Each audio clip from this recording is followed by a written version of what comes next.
Olá pessoal, tudo bem com vocês? Na aula de hoje a gente vai continuar estudando a questão dos fundamentos histórico-filosóficos na educação no mundo antigo. O nosso recorte de hoje vai se dar sobre o que aconteceu na Grécia. Para que você consiga compreender o conteúdo desta aula da melhor maneira possível, eu sugiro a leitura das páginas de 125 a 144 do livro História da Educação e da Pedagogia, da professora Maria Lúcia de Arruda Aranha. Então, quando a gente pensa na questão da Grécia, a história da Grécia é dividida em várias etapas. A primeira etapa é a civilização micênica. Ela vai do século 20 a.C. ao século 12. Ela tem como característica a reunião de vários povos. O regime social era de comunidade primitiva, mas a gente vê que com o passar do tempo, essa comunidade primitiva ela vai perdendo espaço e começa a haver uma segmentação social. E os primeiros que ganham importância, um ar diferenciado nessa sociedade, são os guerreiros que passam a compor o que a gente chama de aristocracia militar. A gente tem a invasão dos bárbaros na Grécia, que foi um período muito obscuro, que veio a desfazer em parte o que a civilização micênica tinha conseguido, e alguns gregos eles acabam fugindo para a Ásia e fundando colônias que vão prosperar no comércio. Nesse período micênico, a educação, de modo geral, quando a gente pensa na Grécia, ela é um povo com um grau de consciência elevado, que a partir de um certo período da história vai sofrer influência da filosofia, e a gente vê que a perspectiva educacional ela vai sofrer uma alternância.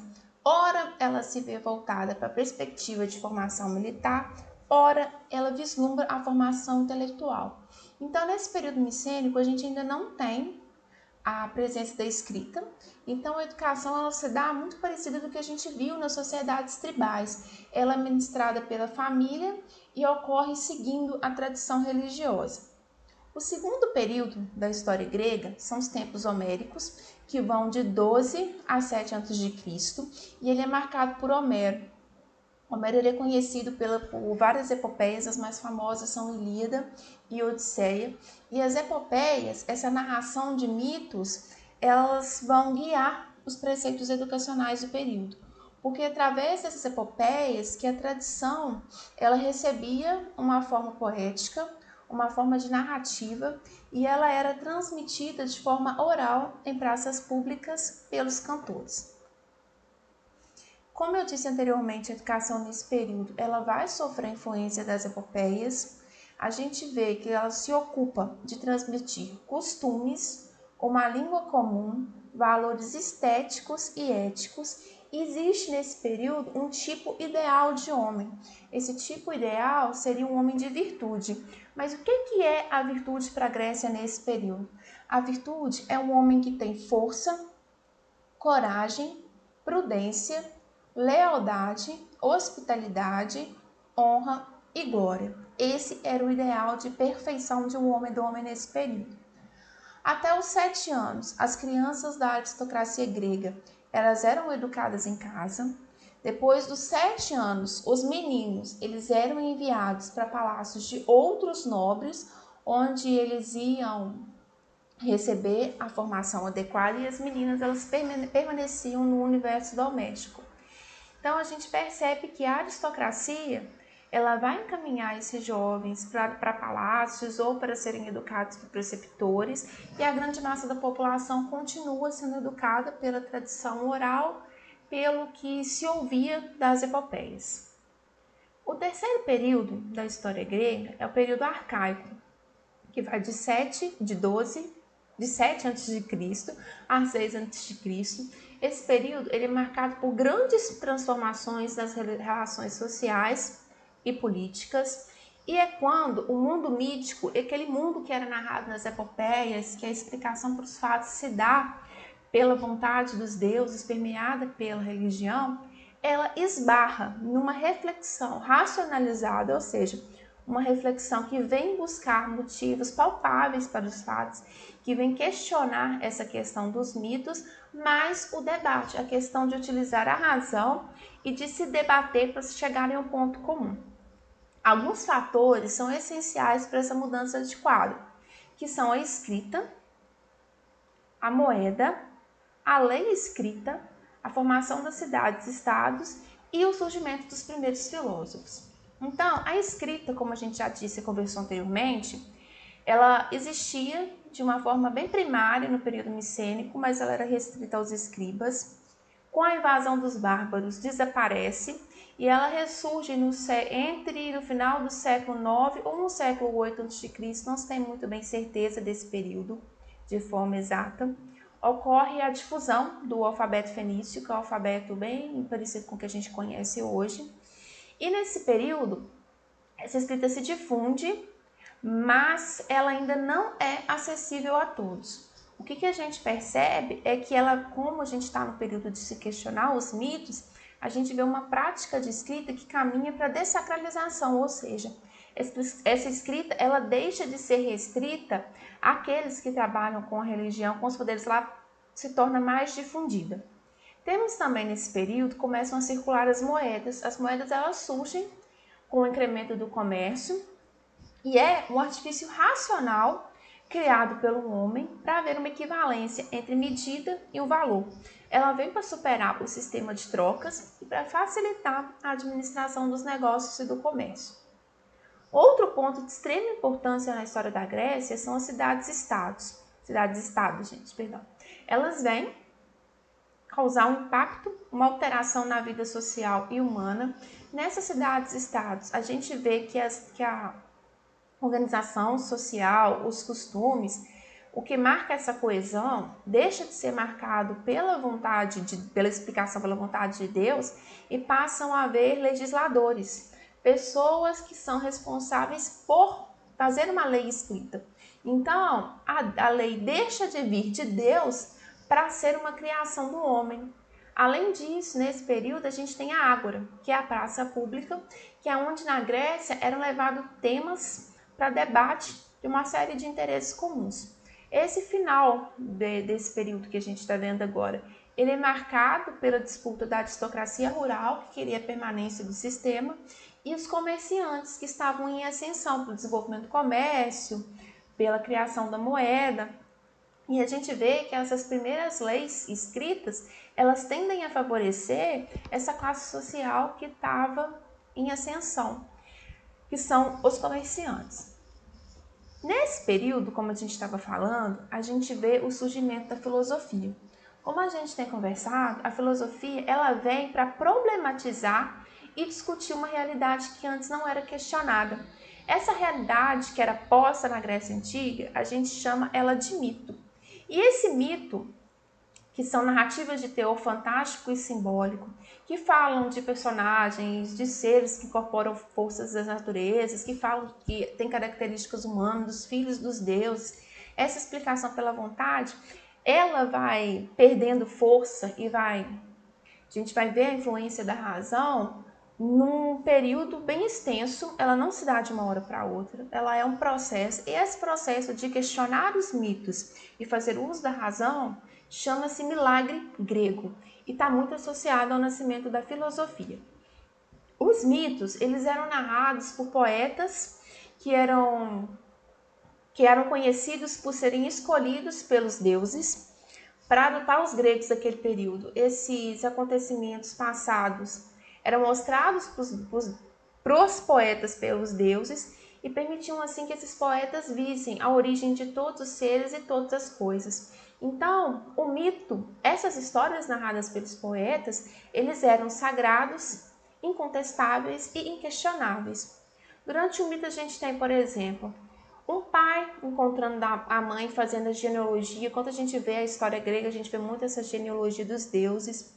A gente vê uma rivalidade ou uma aliança surgir.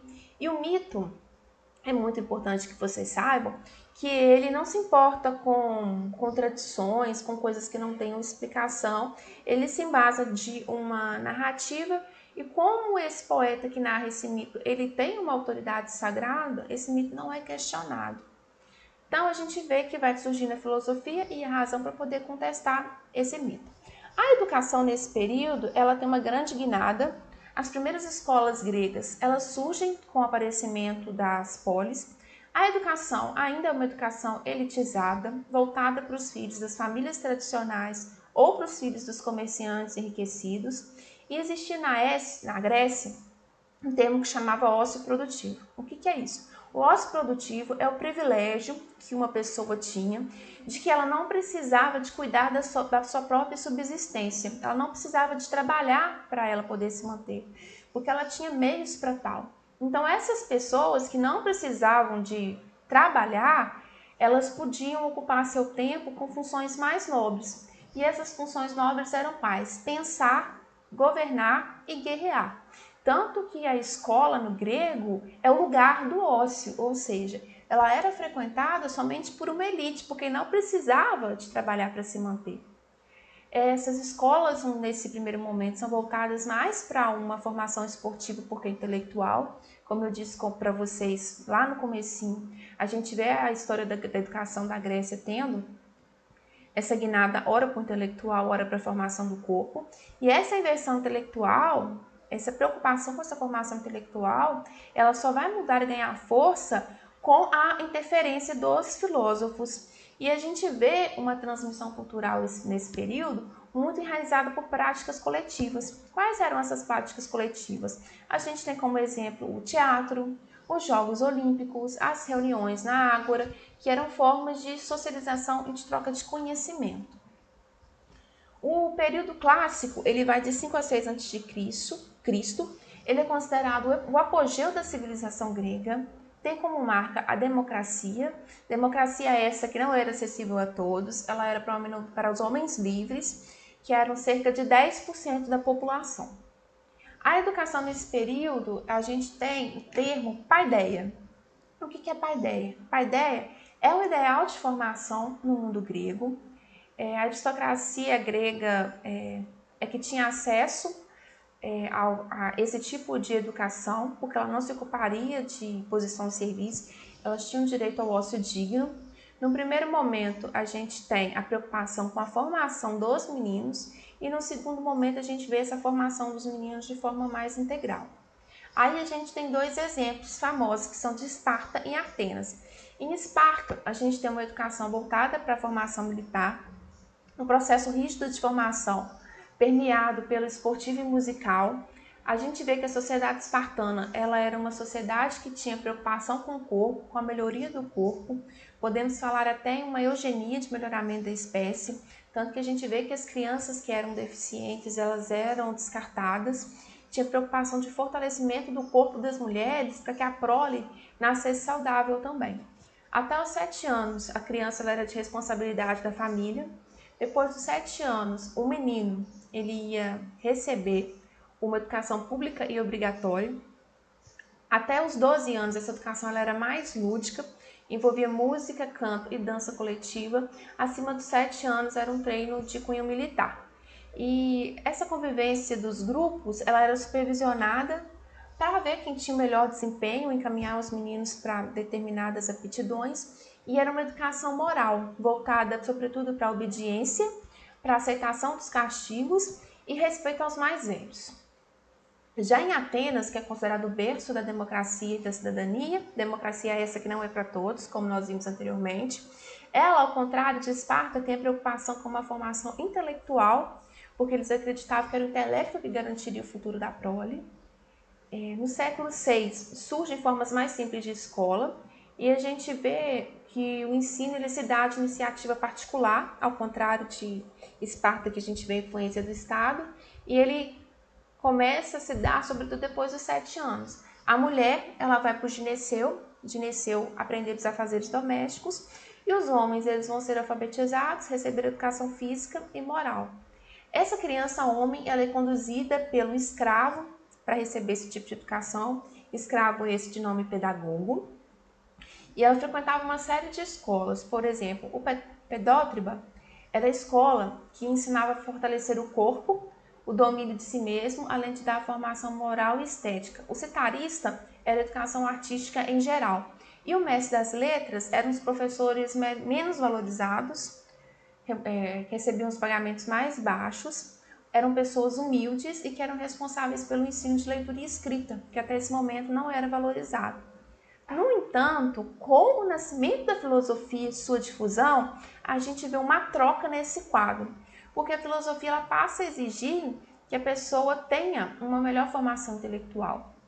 Então a gente vê que se essa escola no primeiro momento ficava só com o mestre das letras que era mal pago e remunerado, esse quadro muda. A gente vai ter uma escola elementar conduzida pelo gramático. Essas escolas elas não tinham um lugar específico para que funcionassem, mas elas trabalhavam pela memorização, pela repetição, pelo ensino de leitura e escrita. A escola secundária, que era frequentada pelos filhos de famílias mais ricas, que trabalhava com a cultura física e com as discussões literárias, que era chamado de ginásio, e educação superior, que vem com a influência dos sofistas, que era onde se estudava filosofia. Esses três tipos de escola restritos a uma minoria da população, é importante a gente frisar isso, porque a grande parcela da população ainda aprendia os ofícios no dia a dia.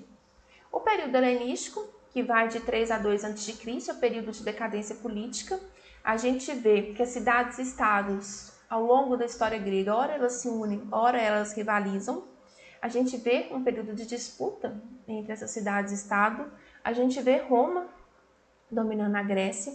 E a junção da tradição grega com a tradição romana é o que a gente chama de cultura helenística.